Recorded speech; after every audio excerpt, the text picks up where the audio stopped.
Alice, kumakain ka ba ng hopya? Hindi? Hindi ko alam yung buong story nito ni Mayor Alice Go. May mga nakikita ako, nagpapapicture si DILG Secretary sa isang general sa kanya, mga ganon. Hindi ko alam, pero yung nagtatanong sa kanya kung kumakain ka ba ng hopya.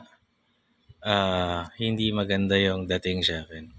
Maybe kung ako yung nasa posisyon ng taong yun, I would ask her, gusto mo ba ng hopya? Because kumakain ako now. I just want to share it with you. Baka ganon, in a manner na ayaw kitang, hindi, not to humiliate siguro. No? Chinese ka, ba't hindi ka kumakain ng hopya? Maraming Pilipinong hindi kumakain ng balot. Di ba?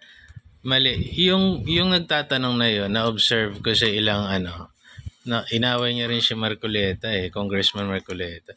You've been saying, are you rebuking this? Parang siya yata yun This committee, you've been saying things for a while. Parang hindi ko alam kung anong klaseng tao siya. Hindi ko lang siya nagugustuhan. Gusto ko lang magalit sa kanya. Nagagalit ako sa the way na kumana siya, no?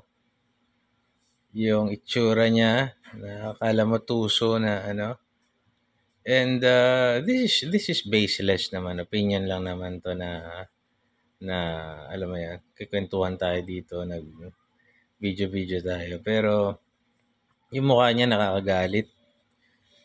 Same din siguro sa akin. Marami nang gagalit sa mukha ko. Pero yung mukha niya nakakagalit, nakakairita.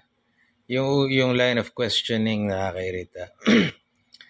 Ang lengthy ng paliwanag dun sa isang hearing ni Congressman Marcoleta. Are you rebuking this committee?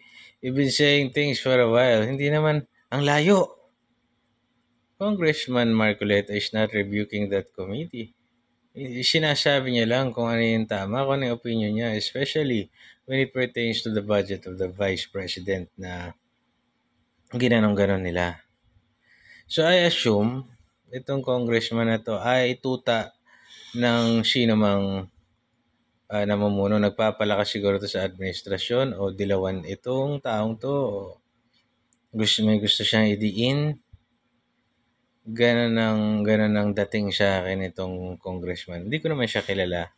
Baka naman mabait siya sa constituents niya. Nananalo Ano naman mabait siya doon. No offense sa mga constituents ng kung saan man siya mambabatas. Pero kung ganyan ang uri ng mababatas, talagang walang Pilipinas. Wala talaga.